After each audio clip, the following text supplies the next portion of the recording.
On today's Hiwatt Soundbite, we're going to stop looking and start listening.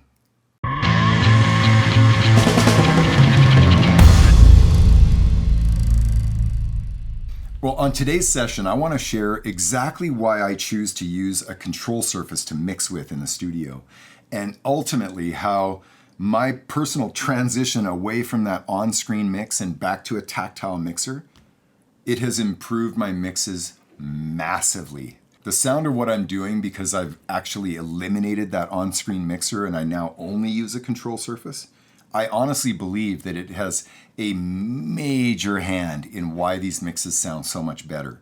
There's just sort of a disconnect between my ear and that on-screen mix. You know, if I go back and open up sessions before I had a control surface, something very, very interesting that I notice about the mix page. Almost every fader on that mix window is set at an even or maybe half dB increment.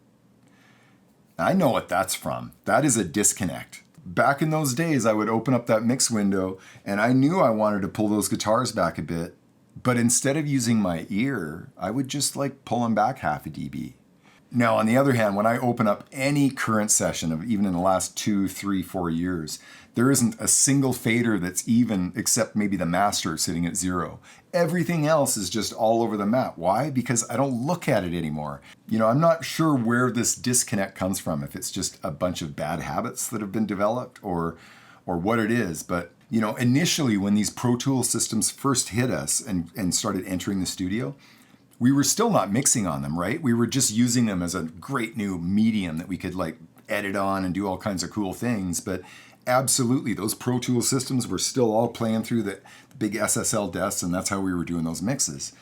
What ended up happening is the ultimate transition away from any kind of fader, right? And where I was strictly doing mixes on screen on Pro Tools mix window.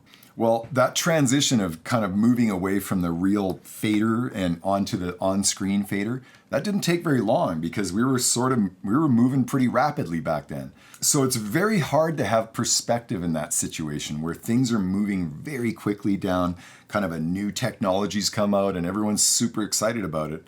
The tendency is a lot of times to kind of leave a lot of the stuff behind, so to speak. Just whatever it is, you get excited and you start going down a new trail. Well, we were headed down that new path long enough to go all the way into the path, around a big circle and come back, right?